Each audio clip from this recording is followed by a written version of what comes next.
আসসালামু আলাইকুম। হাতে মাখানো যে কোনো খাবারই খেতে কিন্তু ভীষণই মজাদার হয়।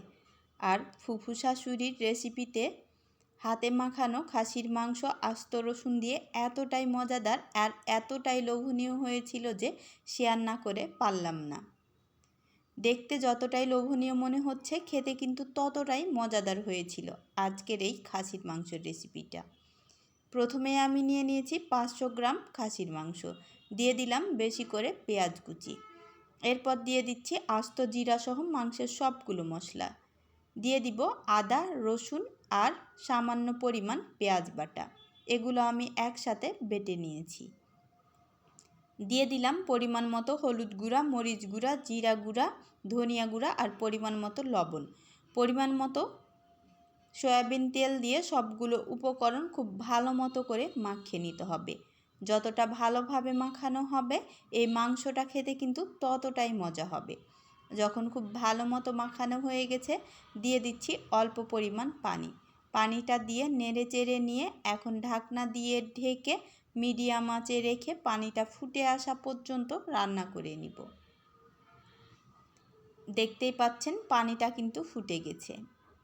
এখন একটা খুন্তি দিয়ে একটু নেড়ে চেড়ে নিব। নেড়ে চেড়ে নিয়ে আবারও ঢাকনা দিয়ে ঢেকে লো আঁচে রেখে মাংসের পানিটা কমে আসা পর্যন্ত রান্না করে নিব। এই সময় চুলার জালটা আমি লো ফ্লেমে রেখেছিলাম। দেখতেই পাচ্ছেন মাংসটা থেকে কিন্তু পানিটা কমে আসছে।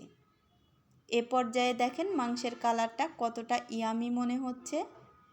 এখন আমি এর মধ্যে দিয়ে দিব বড় বড় পিস করে কেটে রাখা আলুগুলো। আপনারা যারা আলু খেতে পছন্দ না করেন তারা আলুটা স্কিপ করতে পারেন। দিয়ে দিলাম 5-6টা আস্ত রসুন। এটাই হচ্ছে টুইস্ট। এভাবে আমি প্রায় 15 মিনিট মতো লো আঁচে রেখে মাংসটা কষিয়ে নিয়েছি। মাংসটা যখন 15 মিনিট মতো কষানো হয়ে যাবে, দেখবেন এরকম হয়ে যাবে। তখন এর মধ্যে দিয়ে দিব পরিমাণ মতো গরম পানি, যাতে করে মাংসটা খুব ভালো মতো সিদ্ধ হয়ে যায়। এখন নেড়েচেড়ে নিয়ে ঢাকনা দিয়ে ঢেকে লো আঁচে রেখে মাংসটা সম্পূর্ণ সিদ্ধ হয়ে আসা পর্যন্ত রান্না করে নিব। দেখতেই পাচ্ছেন এর মধ্যে কিন্তু মাংসটা খুব ভালো মতো সিদ্ধ হয়ে গেছে। এখন এর মধ্যে দিয়ে দিচ্ছি 4-5টা কাঁচামরিচ আর দিয়ে দিব টেলে রাখা জিরা গুঁড়া। জিরা গুঁড়াটা দিয়ে আরও 2-3 মিনিট মতো রান্না করে নিব। হাতে মাখিয়ে খাসির এই মাংসটা যে এতটাই মজাদার, তা যদি আপনারা একবার রান্না না করেন তাহলে বুঝতে পারবেন না।